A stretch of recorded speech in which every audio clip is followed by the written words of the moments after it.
আজকে আমরা এমন একটি সময়ে এখানে এসে দাঁড়িয়েছি যে সময়ে একটি নির্বাচন আসন্ন ত্রয়োদশ জাতীয় সংসদ নির্বাচন অনুষ্ঠিত হতে যাচ্ছে, কিন্তু অতীব দুঃখের বিষয় গত 12টি নির্বাচনে কোন একটি নির্বাচনে আমি আমার মা ভাই বোন কারো না কারো আত্মীয় স্বজনের রক্ত ছাড়া আমরা একটা নির্বাচন অনুষ্ঠিত করতে পারি নাই।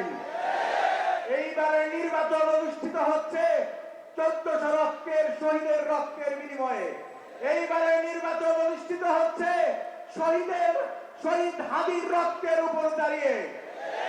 এইবারে নির্বাচন আগামী 100 বছরের বাংলাদেশকে নির্ধারণ করবে।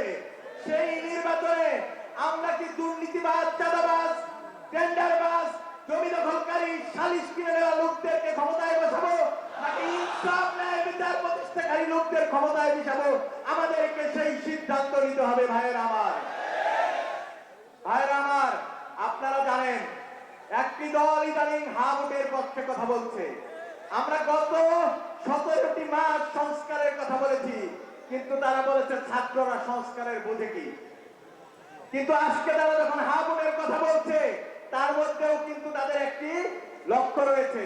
আপনারা জানেন দুর্নীতি দমন কমিশনের চেয়ারম্যান, আমাদের মহাহিসাব রক্ষক নিয়ন্ত্রক, আমাদের প্রধান বিচারপতি সহ সাংবিধানিক পোস্টগুলোতে যখন আমরা নিরপেক্ষ ব্যক্তি বসানোর কথা বলেছি, সেখানে তারা নোট অফ ডিসেন্ট দিয়ে রেখেছে। তাই শুধু হা ভোটকে জয় করলে হবে না, আপনাদেরকে ভোট কেন্দ্র পায় হারা দিতে হবে ঐক্যবদ্ধ বাংলাদেশকে জয় করতে, 11 দলীয় জোটকে জয় করতে। ভাই, এখন নাকি কাট খেলা চলতেছে। আপনারা বিবেচনা করেন, আমি একটা ক্যালকুলেশন দেই। বাংলাদেশে যদি 20 কোটি মানুষ থাকে, মিনিমাম 4 কোটি পরিবার রয়েছে। প্রত্যেক পরিবারকে কেউ বলে 2000, কেউ বলে 10,000, আমি ধরে নিলাম 2000 টাকা দিবে। প্রত্যেক পরিবারকে যদি 2000 করে টাকা দেয়, মাসে কত কোটি টাকা লাগে? 8,000 কোটি। বছরে লাগবে কত? 96,000 কোটি। গত বছরের বাজেট হয়েছে 4,71,000 কোটি টাকা। আবার নতুন করে 1 লাখ কোটি টাকা যদি যুক্ত করা হয়, এই টাকার উৎস কোথায়? সেটা কিন্তু তারা বলে নাই। আমাদের পকেট কাটার জন্য তারা এই প্রস্তুতি নিয়েছে। তারা যে পলিসি দিয়েছে, নতুন পলিসির কথা বলে, কিন্তু একটা জিনিস খেয়াল করেন, আমাদের আমিরে জামাত আমাদের পলিসির মধ্যে আমরা বলেছি আগামী 5 বছরের মধ্যে তরুণদেরকে আমরা 1 কোটি কর্মসংস্থানের ব্যবস্থা করব। আমরা 60 বছরের অধিক যারা আমাদের বয়স্ক দাদারা রয়েছে, আমাদের বাবারা রয়েছে, তাদেরকে আমরা চিকিৎসা সেবা ফ্রি দেব। 1 থেকে 5 বছরের যারা শিশু রয়েছে, তাদেরকে আমরা চিকিৎসা সেবা ফ্রি দেব। এই সকল বাস্তবসম্মত আমরা যে প্রস্তুতির কথা বলেছি, যে ইস্তেহারের কথা বলেছি, তারা সেখান থেকে বিচ্যুত হয়ে কাট খেলা খেলতেছে, যেটা পুরাই অবাস্তব। আপনাদেরকে সজাগ থাকতে হবে। আগামীর 100 বছরের বাংলাদেশ, আগামীর বাংলাদেশ আপনারা মাফিয়ার কাছে দিবেন, নাকি দিন খেলামের কাছে দিবেন, নাকি ন্যায় ইনসাফের মানুষের কাছে দিবেন? আপনারা ইতিমধ্যে জানেন মাত্র 7 জন মানুষ কত হাজার কোটি টাকার লোন নিয়েছে। একজন দোকানদারের কাছে যদি একজন মেম্বারও বাকি নেয়, নির্বাচন করার আগে সেই বাকি টাকা দিয়ে দেয়।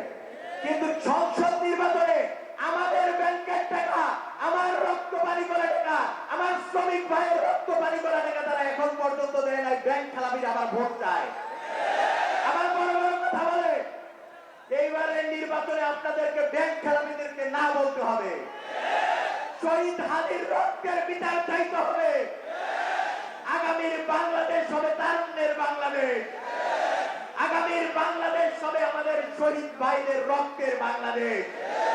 তাদের বিচারের জন্য আমাদের যে আকুতি, তাদের যে সংস্কারের আকুতি, আগামীর যে তারুণ্যের উন্নত বাংলাদেশের আকুতি, সেই বাংলাদেশকে আমরা যদি বিনির্মাণ না করতে পারি, তাহলে এই 1400 রক্ত, 1400 শহীদ, তাদের রক্ত বৃথা যাবে। ভাই আমার, তাই আপনাদেরকে বলছি, বিভিন্ন জায়গায় আমার ঘাটাইলে বিভিন্ন জায়গায় ব্যানার ছিঁড়ে ফেলা হচ্ছে।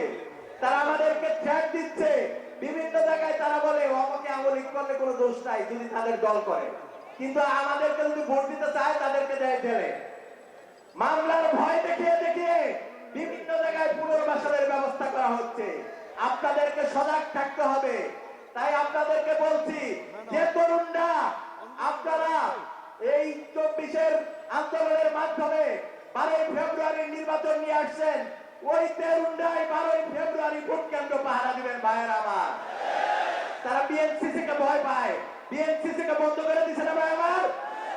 কিন্তু তরুণরা কিন্তু ভুলে যায় নাই, 4 কোটি তরুণ আপনারা যদি দাঁড়িয়ে যান বাংলাদেশের ভাগ্য পরিবর্তন হয়ে যাবে ভাইয়ের আমার।